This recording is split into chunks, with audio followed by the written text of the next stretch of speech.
साहब आइए हम लोग पढ़ रहे हैं 10th क्लास की मैथ। और जैसा कि आप लोग जानते हैं जो अभी हाल फिलहाल में आप लोगों का टेस्ट कराया गया है उस टेस्ट की ये आंसर की है। तो आइए देख लेते हैं मोस्ट इंपॉर्टेंट 20 बहुविकल्पी प्रश्न किस तरीके से हम लोग सॉल्व करेंगे। तो यहाँ पर आइए देख लेते हैं बच्चों क्या दिया गया है। क्वेश्चन दिया गया है, क्वेश्चन कह रहा है बच्चों कि सभी प्रश्नों को हल करो। क्या है? 10th क्लास की मैथमेटिक्स है। सभी प्रश्नों को हल करो। प्रत्येक प्रश्न के अंक जो है वो समान है, यानी 20 क्वेश्चन है और प्रत्येक क्वेश्चन एक अंक का दिया गया है। यहाँ पर पहला क्वेश्चन लिखा है कि एचसीएफ दिया गया, यानी इन दो संख्याओं का एचसीएफ 306 और 657 का जो एचसीएफ है वो दिया गया है 9। एचसीएफ मतलब माशा। इनका माशा क्या दिया गया बच्चों? माशा दिया गया है 9। तो पूछ रहा है कि उनका एलसीएम यानी उनका लासा हमें ज्ञात करना है 306 और 657 का। तो आइए देख लेते हैं कौन कौन से इसमें ऑप्शन दिए गए हैं। तो यहाँ पर बच्चों देखिए ये 4 ऑप्शन दिए हुए हैं। पहला ऑप्शन दिया है, दूसरा है, तीसरा है और ये चौथा है। तो इसे सॉल्व कैसे करेंगे? तो जब हमें कभी लासा निकालना हो यानी एलसीएम निकालना हो या मासा यानी एचसीएफ निकालना हो, कौन सा फार्मूला लगाते हैं? यानी जो दो संख्याएं दी होती हैं, जैसे एक संख्या दी गई है उसे ए मान लेते हैं तो ए गुणे दूसरी संख्या दी गई है बी तो उसे बी मान लेते हैं अपॉन में। अगर एलसीएम निकालेंगे तो नीचे हम लोग एचसीएफ लिख देंगे और अगर एचसीएफ निकालेंगे तो नीचे हम लोग एलसीएम लिख देंगे। अब यहाँ पर ये आ गया। अब यहाँ पर जो दोनों संख्याएं दी गई हैं उन दोनों संख्याओं का गुणा करा देते हैं और गुणा कराने के बाद में जो एचसीएफ दिया गया उससे भाग लगा देते हैं। देखिए क्वेश्चन क्या है। तो क्वेश्चन ये है, यानी दोनों संख्याएं 306 है और 657 है। एचसीएफ 9 दिया गया है। दोनों संख्याओं को जब गुणा कराएंगे और गुणा कराने पर जब भाग देंगे बच्चों, 9 से जब हम लोग भाग देंगे तो आंसर क्या आएगा? आइए देख लेते हैं। आंसर इसका जो बनेगा वो आ जाएगा बी ऑप्शन। क्या आएगा? आप लोग जब इसको सॉल्व करेंगे तो क्या आएगा? बी ऑप्शन निकलेगा, यानी 22,338 इसका राइट आंसर होगा। तो पहले क्वेश्चन का जो राइट आंसर है वो है बी ऑप्शन। अब आइए बढ़ते हैं क्वेश्चन नंबर दूसरा देख लेते हैं। तो बच्चों क्वेश्चन नंबर दूसरा क्या कह रहा है? बहुत ही इंपॉर्टेंट क्वेश्चन है। ये रहा क्वेश्चन। कह रहा है कि एक ही क्वेश्चन दिया गया है 3/2x है प्लस 5/3y है बराबर में 7 है। फिर दिया गया है 9x है माइनस 10y बराबर 14। कह रहा है कि संगत है या असंगत है, यानी हमें इसे बताना है कि संगत है या असंगत है। तो अब इसका देख लेते हैं। तो इसमें फार्मूला क्या होता है? यानी a1/a2 equal to b1/b2 equal to c1/c2। यानी इस वाले फार्मूले में जब हम लोग रखते हैं और जब ये क्वेश्चन निकलता है दोस्तों क्या है? संगत। यानी बस केवल क्या ऑप्शन नहीं होना चाहिए, ए1 बराबर a1/a2 b1/b2 से नहीं मिलना चाहिए। उसके बाद में कोई भी इक्वेशन बन जाता है तो वो क्या हो जाता है? वो बन जाता है हमारा संगत ऑप्शन। तो क्वेश्चन नंबर दूसरे का जो राइट ऑप्शन हो जाएगा वो हो जाएगा ए नंबर, यानी ये निकलेगा संगत। यानी ये कैसा इक्वेशन है? ये एक संगत इक्वेशन है। इसे हम लोग ग्राफी विधि से सॉल्व कर सकते हैं। अब आइए बढ़ते हैं क्वेश्चन नंबर नेक्स्ट देख लेते हैं। तीसरा क्वेश्चन क्या कह रहा है? तो बच्चों क्वेश्चन तीसरा ये है, कह रहा एक द्विघात बहुपद ज्ञात कीजिए। यानी हमें एक द्विघात बहुपद बनाना है जिसमें से शून्यकों के योगफल तथा गुणनफल क्रमशः दी गई संख्याएं हैं। यानी योगफल 1/4 दिया गया है और गुणनफल -1 दिया गया है। उससे हमें एक इक्वेशन ज्ञात करना है। बच्चों यहाँ पर टाइप करने में मिसप्रिंट हो गया। यहाँ पर सभी में ऐसे स्क्वायर लगा होगा। क्या है? यहाँ पर सभी में ऐसे ऐसे स्क्वायर लगा हुआ है। अब आइए देख लेते हैं कि इस क्वेश्चन का राइट आंसर क्या होगा। तो इस क्वेश्चन को जब हम लोग सॉल्व करते हैं उसका राइट आंसर क्या बनता है? तो बच्चों इसका एक फार्मूला होता है।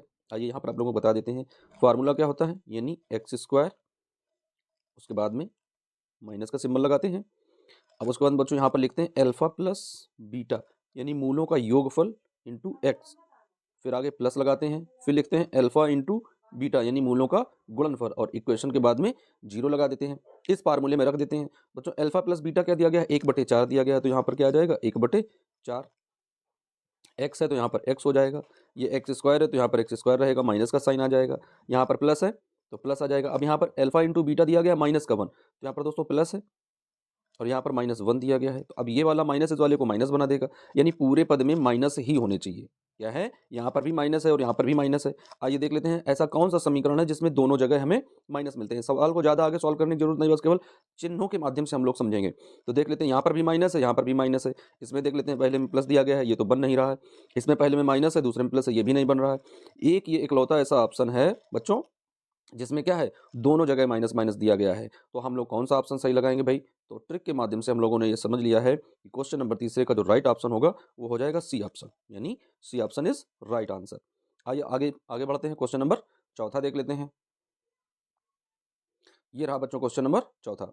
कह रहा कि बिंदु दिए गए हैं युग्म में और कह रहा इनके बीच की दूरियां ज्ञात कीजिए। तो दोनों दो बिंदुओं के बीच की दूरियों का फार्मूला आप लोग जानते हैं कैसे लगाया जाता था। आइए यहाँ पर हम लोग देख लेते हैं कैसे सॉल्व करेंगे। यानी अंडर रूट लगता था x2 माइनस x1, फार्मूला क्या होता था बच्चों, x2 माइनस x1। तो x2 क्या है, x2 है 1 और माइनस यहाँ पर क्या दिया गया है, यहाँ पर भी x1 यानी माइनस का 5 दिया गया, इसका स्क्वायर करेंगे प्लस y2 माइनस y1, तो y2 क्या है 3 है, माइनस y1 यानी 7 है, इसका स्क्वायर करेंगे।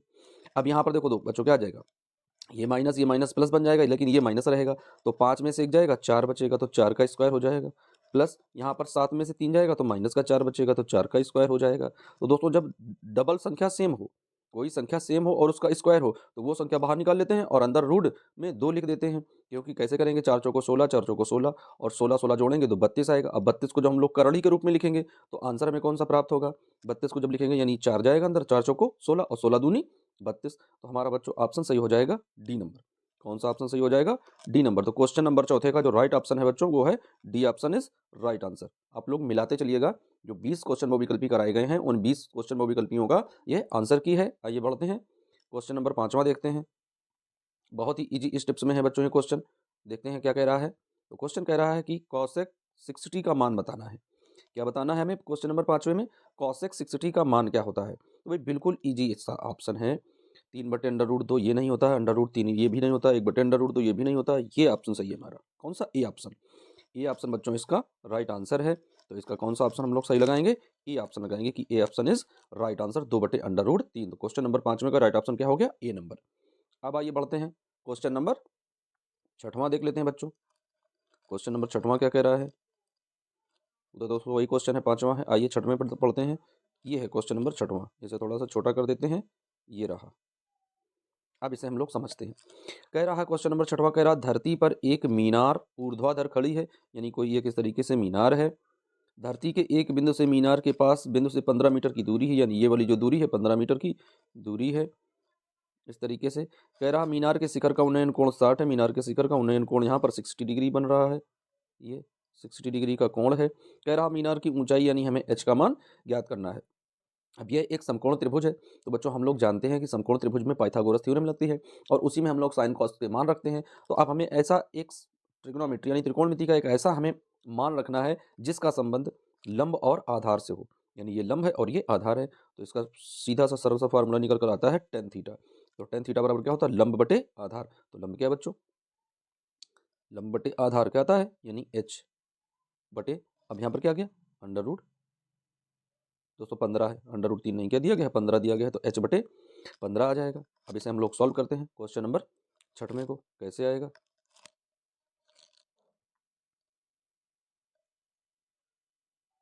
आइए यहाँ पर थोड़ा स्पेस बढ़ा लेते हैं, यहाँ पर सॉल्व करते हैं। तो टेन थीटा का मान हम लोगों ने रखा था, तो टेन दिया गया था 60 degree, tan 60 degree equal to h बटे 15 है। यहाँ पर दोस्तों लगाएंगे तो टेन का मान क्या होता है बच्चों, तो यहाँ पर मान होता है √3 बराबर h बटे 15। अब 15 दोस्तों यहाँ पर 15 का गुणा हो जाएगा, तो h बराबर क्या आ जाएगा, 15√3। तो देख लेते हैं कौन सा ऑप्शन सही है जहाँ पर आंसर 15√3 दिया गया है। तो बच्चों ये रहा ऑप्शन बी में, क्या रहा, B option is right answer, जहाँ पर दिया गया है 15 और √3 मीटर। तो क्वेश्चन नंबर दोस्तों 6वें का क्या हो जाएगा, बी ऑप्शन सही हो जाएगा, यानी 15√3 आंसर बनेगा। अब आइए बढ़ते हैं, क्वेश्चन नंबर 7वां देख लेते हैं। ये भी बच्चों बहुत इंपॉर्टेंट क्वेश्चन है। क्वेश्चन नंबर 7वां कह रहा है कि 7, 13, 19 डॉट डॉट 205 तक है, एक समांतर श्रेणी दी गई है, पदों की संख्या हमें ज्ञात करनी है। क्या ज्ञात करनी बच्चों, पदों की संख्या हमें ज्ञात करनी है, यानी एन का मान हमें ज्ञात करना है। तो हमें सबसे पहले तो फार्मूले में मान रखना होगा। फार्मूला क्या होता है, ए एन बराबर ए प्लस एन माइनस 1 और ब्रैकेट में डी होता है। जो सबसे अंतिम पद अंत में लिखा होता है वही ए एन का मान होता है। तो अंत में क्या लिखा है 205, तो 205 हमारे पास ये ए एन हो जाएगा, बराबर ए पद जो होता है वो पहला पद होता है, तो ए की जगह 7 आ जाएगा, प्लस एन हमें ज्ञात करना है तो एन माइनस 1 और डी ज्ञात करना है, यानी दो पदों के बीच का सार्वंतर होता है। तो अब 13 से 7 घटाएंगे तो 7 और 6 13, यानी इसका मतलब है यहाँ पर आंसर आ जाएगा 6 आ जाएगा। अब बच्चों 7 इससे हम लोग कम करेंगे, क्या करेंगे, 7 इससे घटाएंगे, तो जब 7 205 से हम लोग 7 घटाएंगे, 5 को मतलब 15 चला जाएगा, 7 में घटाएंगे 8 बचेगा, यानी 198 आ जाएगा, 198 आ जाएगा बच्चों। यहाँ पर जब 7 माइनस करेंगे, अब इसमें से हमें 6 घटाना है, तो दोस्तों 6 का भाग देना है, तो 6 तिरिक 18 हो जाएगा दोस्तों, एक बचेगा, फिर से 8 हो जाएगा, फिर 6 से 6 तिरिक 18, ये 1 माइनस का इधर आकर प्लस का जुड़ जाएगा, तो 33 और 1 34 आंसर आ जाएगा दोस्तों। अब 7वें का कौन सा ऑप्शन बनेगा हमारा, देख लेते हैं। 34 कहाँ पर ऑप्शन दिया गया है बच्चों, क्वेश्चन नंबर 7वें का 34 दिया गया है सी नंबर में। किसमें दिया गया है, सी नंबर में। तो क्वेश्चन नंबर 7 का राइट आंसर बनेगा बच्चों C number, C option is right answer. आइए बढ़ते हैं, अगला क्वेश्चन देख लेते हैं। क्वेश्चन नंबर 8वां बच्चों, क्वेश्चन नंबर 8वां कह रहा है कि 6 सेंटीमीटर त्रिज्या वाली, यानी कोई 6 सेंटीमीटर त्रिज्या वाला एक वृत्त खंड है दोस्तों। क्या वृत्त के त्रिज्य खंड, यानी कोई वृत्त है उसका त्रिज्य खंड का क्षेत्रफल हमें ज्ञात करना है, जिसका एंगल क्या दिया गया है, 60 डिग्री एंगल दिया गया है। आप लोग इसको कैसे सॉल्व करोगे, इसका फार्मूला क्या होता है बच्चों, इसका फार्मूला होता है थीटा बटे 360 इंटू पाई आर स्क्वायर। इस फार्मूले में हमें इसका मान रखना है। जब इस क्वेश्चन का हम लोग मान रखेंगे और इसे सॉल्व करेंगे, क्या आंसर आएगा निकल कर, तो वो आंसर आप लोगों का होगा। आइए हम लोग बता देते हैं, इसको आप लोग सॉल्व करके देखिएगा। क्वेश्चन नंबर 8वें का बच्चों, क्वेश्चन नंबर 8वें का आंसर आप लोगों को बनेगा 132/7। क्या आंसर बनेगा बच्चों, 132/7, ये इसका राइट आंसर बनेगा। आइए बढ़ते हैं, अगला क्वेश्चन देख लेते हैं भाई कि अगला क्वेश्चन क्या कह रहा है। क्वेश्चन नंबर 9, मजेदार क्वेश्चन है बच्चों, आइए समझते हैं इसको। क्वेश्चन दिया गया है कि ऐसी दो संख्याएं ज्ञात कीजिए जिनका योग 27 हो और उनका गुणनफल 182 हो। अब आइए देख लेते हैं, इसे हम लोग ट्रिक, वैसे सवाल को लगाएंगे तो हम लोग लगा सकते हैं कि माना पहली संख्या बराबर x है, दो संख्याओं का योग 27 है, दूसरी संख्या लिखेंगे तो 27 माइनस x आ जाएगा। अब इक्वेशन बनाएंगे कि उनका गुणनफल, तो x ब्रैकेट में 27 माइनस x इक्वल टू 182, ऐसे करके लगाएंगे। थोड़ा लेंथी सवाल हो जाएगा, लेकिन ये एक एक नंबर के होते हैं, थोड़ा ट्रिक से समझते हैं। कह रहा जिनका योगफल 27 हो। अब हमें इन संख्याओं को आपस में जोड़ना है और देखना है योग 27 किसका आ रहा है। तो यहाँ पर जोड़ते हैं 12 दोस्तों, 12 और 13 है, इनको जोड़ेंगे 25 आएगा, ये तो अपने क्राइटेरिया से बाहर हो गया है। यहाँ पर देख लेते हैं कि 13 और 14 आपस में जोड़ेंगे तो हाँ ये 27 आ गया। लेकिन आगे भी बढ़ते हैं, इसे जोड़ते हैं 14 और 15, ये तो 29 आ गया, ये भी बाहर अपने से। ये क्वेश्चन दिया गया 12 और 15 और 12, इसको जोड़ते हैं, ये भी 27 आता है। तो अब ये दोनों, यानी ए और सी तो हमारे ऑप्शन हो ही नहीं सकते, क्योंकि इनका योग तो 27 है नहीं। अब इन दोनों संख्याओं का योग 27 है। अब हम सही संख्या कैसे छाटेंगे कि हमारी राइट आंसर हमारा कैसा है। तो अब क्या कह रहा है, दूसरे में बढ़ते हैं, कह रहा है उनका गुणनफल 182 है। अब हमें इन दोनों का आपस में गुणा कराना है, जिसका आंसर 182 आ जाएगा, वही आंसर हमारा सही हो जाएगा। तो आइए पहले 15 और 12 में देख लेते हैं। अगर हम लोग 12 गुणे 15 करेंगे तो क्या आ जाएगा बच्चों, 15 दूनी 30, नीचे इकाई में क्या होगा, 0 होगा। यहाँ पर इकाई में 2 है, ये तो बाहर हो गया। अब कौन बचता है, अब बचता है बी ऑप्शन। तो बी ऑप्शन चाहे तो हम लोग चेक कर लें, नहीं तो डायरेक्ट आंसर लगा सकते हैं। चेक करेंगे, 13 दिया गया है, 13 में 4 गुणा करेंगे, 13 चौको 52, इकाई पद क्या है, 2 है। यहाँ पर भी इकाई का स्थान क्या है, 2 है। बस यही आंसर हमारा सही हो जाएगा। तो क्वेश्चन नंबर 9 का राइट ऑप्शन बनेगा बच्चों क्या, बी नंबर। और दोस्तों ये थोड़ा ट्रिक है, लेकिन आप लोग इसे सॉल्व करके भी आंसर निकाल सकते हैं। कई बार ट्रिक से आंसर नहीं निकलते हैं, तो उसे हम लोग सॉल्व करके आंसर निकालते हैं। तो क्वेश्चन नंबर 9 का राइट ऑप्शन बनेगा बच्चों बी नंबर। अब आइए बढ़ते हैं, अगला क्वेश्चन देख लेते हैं 10वां। दोस्तों का क्वेश्चन नंबर 10वां क्या कह रहा है, बहुत ही इंपॉर्टेंट क्वेश्चन है। कह रहा माध्यक, क्या कह रहा बच्चों, माध्यक, बहुलक और माध्य में हमें संबंध ज्ञात करना है। तो इसका एक सीधा सा फार्मूला क्या होता है हम आप लोगों को बताते हैं।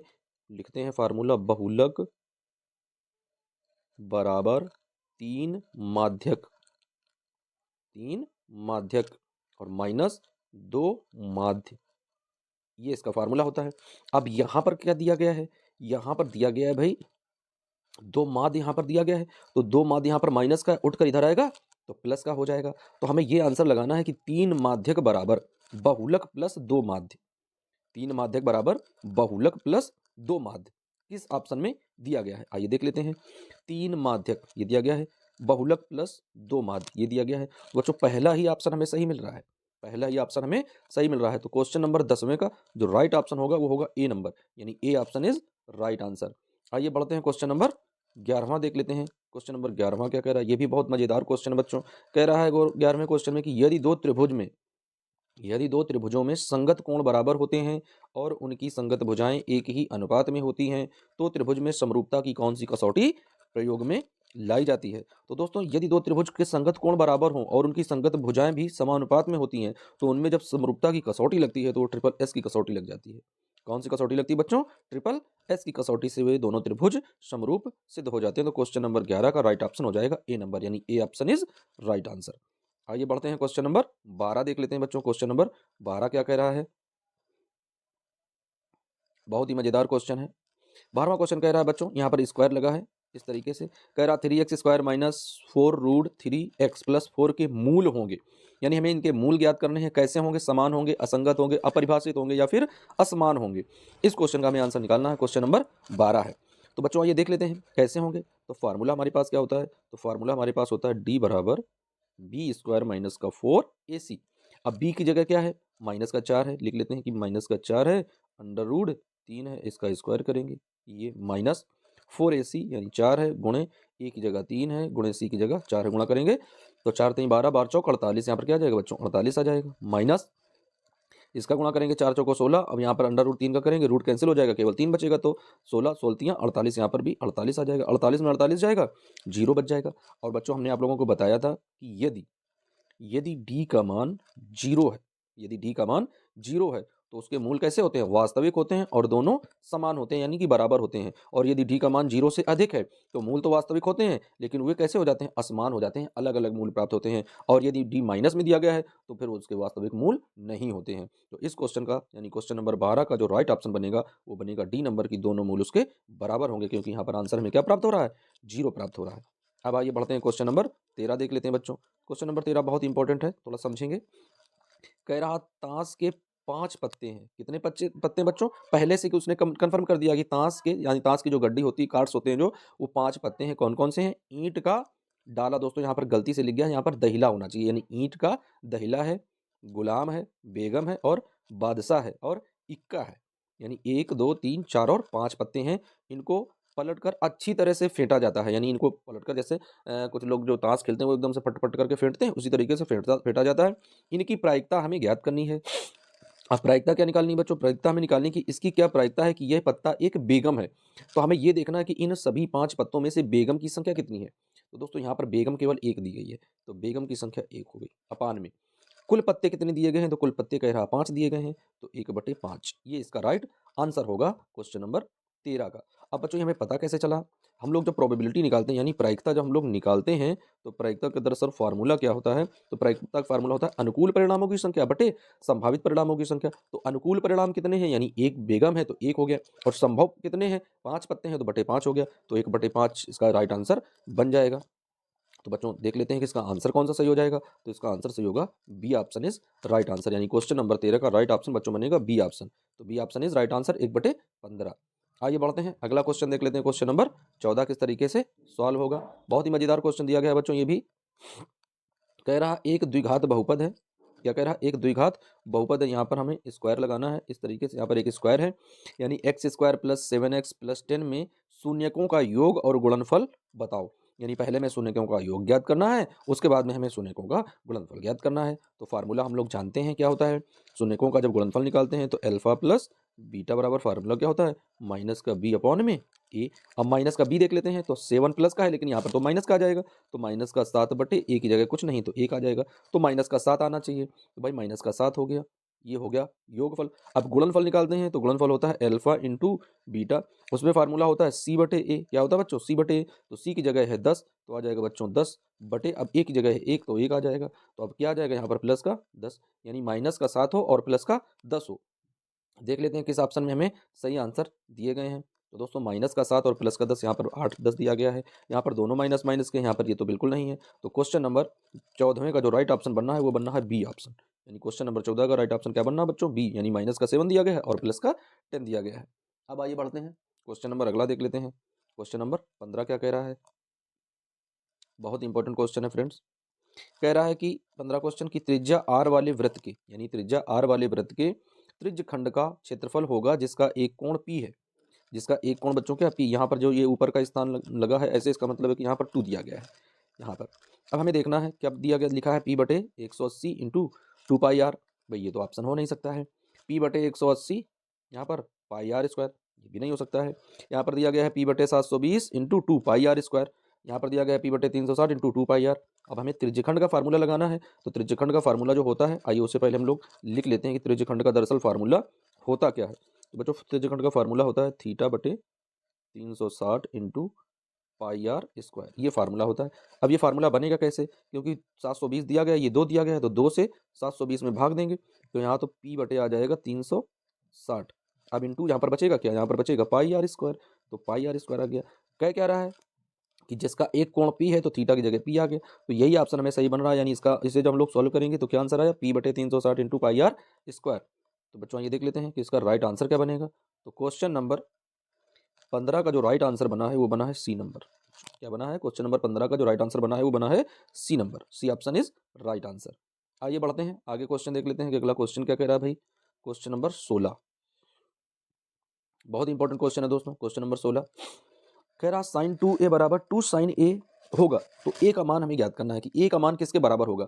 अगर साइन 2a लिखेंगे, अगर हम लोग यहाँ पर रख दें मान लो 30, तो 30 रखेंगे यहाँ पर, तो 2 की जगह ए का मान 30 रखेंगे यदि हम लोग, तो साइन 30 की डिग्री दोस्तों अलग हो जाएगा, यहाँ पर 2 का मान करेंगे अलग आ जाएगा। अगर हम लोग यहाँ पर 0 रख दें, तो यहाँ पर भी 0 आ जाएगा और यहाँ पर भी 0 आ जाएगा, दोनों के मान बराबर हो जाएंगे। तो क्वेश्चन नंबर 16 का बच्चों जो राइट ऑप्शन बनना है वो बनना है ए नंबर, कि A option is right answer, यानी 0 डिग्री मान के लिए साइन 2a और 2 साइन ए का मान बराबर होगा। अब आइए बढ़ते हैं, क्वेश्चन नंबर 17 देख लेते हैं। ये भी बहुत इंपॉर्टेंट क्वेश्चन है बच्चों।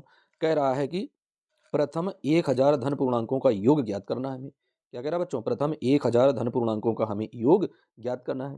क्वेश्चन नंबर 17 में बहुत इंपॉर्टेंट क्वेश्चन है, कैसे लगाएंगे, तो इसे तो हम लोग लगाएंगे प्रायिकता दोस्तों, किसे, यानी समांतर श्रेणी से लगाएंगे, समांतर श्रेणी का फार्मूला लगा देंगे और हमें एसएन बराबर प्रयोग कर देंगे। एसएन में योगफल ज्ञात करना होता है, लेकिन आइए ट्रिक के माध्यम से अगर हम लोग निकालना चाहें, तो ट्रिक के माध्यम से हम लोग कैसे निकालते हैं बच्चों।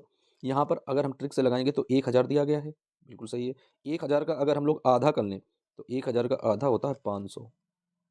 1000 का आधा दोस्तों कितना होता है, 500 होता है। यहाँ पर संख्या दी गई है 1000, अब 1000 से आगे एक हम लोग बढ़ा लेते हैं, तो यहाँ पर क्या हो जाता है 1001। अब 500 का हमें 1001 में गुणा करना है, तो दोस्तों 500 एकम 500, ये 500 आ गया, और उसके बाद डबल जीरो है तो डबल जीरो आ जाएगा दोस्तों। फिर उसके बाद में 500 एकम 500, ये वाला ऑप्शन आ जाएगा। तो देख लेते हैं क्वेश्चन नंबर 17 का ऑप्शन कौन सा सही होगा। तो जब क्वेश्चन नंबर 17 को हम लोग सॉल्व करेंगे, ठीक है ना, तो क्वेश्चन नंबर 17 को दोस्तों सॉल्व करने पर हमें क्या प्राप्त होगा, तो हमें प्राप्त हो जाएगा डी ऑप्शन। कौन सा ऑप्शन निकलेगा, हमें डी ऑप्शन इज हमारा राइट आंसर निकलेगा। तो क्वेश्चन नंबर 17 का बच्चों जो राइट ऑप्शन है वो है डी नंबर, कि D option is right answer. आइए बढ़ते हैं, क्वेश्चन नंबर 18 देखते हैं। 18 भी क्वेश्चन बहुत ही इंपॉर्टेंट है। जहाँ पर ऊपर ये लगा दोस्तों, यहाँ पर हमें स्क्वायर ऐसे ऐसे लगाने हैं, ये स्क्वायर लगे हुए हैं, मिस प्रिंटेड हो गए हैं, यहाँ पर स्क्वायर है। कह रहा रोहन की माँ उससे 26 वर्ष बड़ी है, उनकी आयु का गुणनफल अब से 3 वर्ष पश्चात 360 हो जाएगा। रोहन की वर्तमान आयु ज्ञात करना है, उसका हमें इक्वेशन बनाना है कि किस तरह से उसका इक्वेशन बनेगा। क्वेश्चन नंबर 18, तो दोस्तों क्वेश्चन नंबर 18 में क्या करेंगे, यानी मान लेते हैं कि रोहन की जो आयु है वो x है। अब जो रोहन की माँ की आयु है वो 26 वर्ष बढ़ी है, तो एक दोस्तों रोहन की माँ अगर मान लेते हैं x है, तो रोहन की माँ जब रोहन में जोड़ेंगे तो x प्लस 26 हो जाएगा, प्लस में हो जाएगा। अब इसे जब हम लोग निकालेंगे कि 3 वर्ष पश्चात, यानी 3 वर्ष उसमें जोड़ेंगे, तो 3 वर्ष x यानी रोहन की आयु में जोड़ेंगे और 3 वर्ष की माँ की आयु में जोड़ेंगे, तो क्या आएगा निकल कर दोस्तों, तो वहाँ पर आ जाएगा 26 में और 3 जोड़ेंगे दोस्तों 29 हो जाएगा, यहाँ पर x प्लस 3 हो जाएगा। उसका जब आपस में गुणा कराएंगे और 360 बराबर में रखेंगे, तो हमें जो आंसर प्राप्त होगा वो आंसर हमारा आएगा बी नंबर। क्या आएगा बच्चों, आंसर बी नंबर आएगा। तो क्वेश्चन नंबर 18 का जो राइट ऑप्शन है वो है B option is right answer. अब आइए बढ़ते हैं, क्वेश्चन नंबर 19वां देख लेते हैं। क्वेश्चन नंबर 19वां किस तरीके से सॉल्व करेंगे, ये रहा दोस्तों क्वेश्चन नंबर 19वां, बहुत ही इंपॉर्टेंट क्वेश्चन है।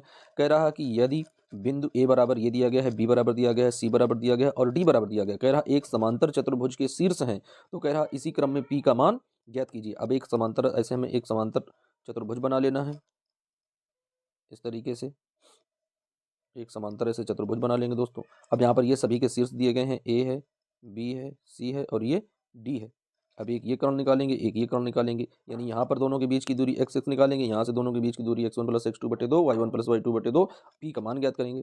तो पी का मान दोस्तों यहाँ पर जो हमें निकलेगा, मान निकल कर जो आएगा पी का मान क्वेश्चन नंबर 19 में, वो हमें प्राप्त होगा, वो आएगा दोस्तों C option is right answer, यानी 7 आंसर निकलेगा। कितना आएगा बच्चों निकलने पर, 7 आएगा। तो क्वेश्चन नंबर 19 का राइट ऑप्शन बनेगा सी नंबर। अब आइए बढ़ते हैं क्वेश्चन नंबर लास्ट देख लेते हैं। क्वेश्चन नंबर 20वां क्या कह रहा है, बहुत ही इंपॉर्टेंट क्वेश्चन है बच्चों, कि क्वेश्चन नंबर 20वां क्या कह रहा है, यदि एक बिंदु P से O केंद्र वाले किसी वृत्त पर, यानी कोई यदि यहाँ पर इस तरह से कोई वृत्त बना होगा, इस तरीके से वृत्त पर PA और PB स्पर्श रेखाएं हैं, यानी PA यहाँ से इस तरीके से कोई स्पर्श रेखाएं बनी हुई हैं। अब दोस्तों कह रहा है कि 60 डिग्री की दोस्तों यहाँ पर मान लेते हैं कि इस तरह से यहाँ पर इसका केंद्र है, ऐसे ये ऐसे जुड़ा हुआ है इस तरीके से। अब 80 डिग्री पर झुकी हुई है दोस्तों, कितने पर है, 80 डिग्री पर झुकी हुई है, यानी ये वाला जो एंगल है वो 80 डिग्री पर झुका हुआ है ऐसे। तो कह रहा है कि POB यानी P और O और B दोस्तों ये ज्ञात करना है, यानी ये A है और ये B है। अब दोस्तों POB ज्ञात करना है हमें, यानी इस तरीके से ऐसे मिला लेते हैं, ऐसे ऐसे ऐसे मिला देते हैं। तो दोस्तों यहाँ पर 80 है, अब यहाँ अंदर वाला कोण हम ज्ञात करेंगे, तो अंदर वाला कोण हमें कैसे ज्ञात करना होगा, यानी इस तरीके से ये जा रही रेखा। तो अब पूरा एंगल निकालेंगे। ये दोस्तों जब किसी भी वृत्त पर कोई स्पर्श रेखा होती है तो वो 90 डिग्री के कोण पर होती है। कितने पर होती है बच्चों? 90 डिग्री पर। तो ये 90 हो जाएगा, ये 90 हो जाएगा, 90 जोड़ देंगे दोस्तों, 180 हो जाएगा। अब 180 यहाँ, तो अब पूरे चतुर्भुज का योग कितना होता है? 360। तो 180 में और ये 80 भी जोड़ देंगे और 360 से घटा देंगे। तो जब 360 से घटाएंगे तो ये वाला एंगल हमें पूरा प्राप्त होगा 100। ये वाला एंगल दोस्तों कितना प्राप्त हो जाएगा? पूरा एंगल हमें 100 डिग्री आ जाएगा। लेकिन अब इसका 20 से कट होना है, आधा होना है, क्योंकि आधा ऊपर है और आधा नीचे है। क्वेश्चन कह रहा है कि पी, ये पी बिंदु है, यानी पी ओ बी, यानी ये वाला एंगल हमें ज्ञात करना है, आधा एंगल याद करना है। तो ये पूरा एंगल है 100, इसका आधा कर देंगे 1/2, तो 100 में 2 का भाग देंगे, कितना आ जाएगा दोस्तों? 50 डिग्री आंसर आ जाएगा। तो क्वेश्चन नंबर 20वें का जो राइट आंसर बनेगा वो बनेगा A option is right answer, यानी 50 डिग्री इस क्वेश्चन का राइट आंसर होगा। तो दोस्तों इस तरीके से हम लोगों ने जो एक परीक्षा करवाई थी दोस्तों, उसकी ये जो 20 क्वेश्चन है वो आंसर की है, वही 20 क्वेश्चन ये आप लोगों को सॉल्व करवाए गए हैं जो इस एग्जाम में 20 क्वेश्चन बहुविकल्पी में पूछे गए थे। तो आप लोग अपने क्वेश्चन मिला लें और 20 नंबर में आप लोग समझ सकते हैं कितने आप लोगों के आंसर सही हैं।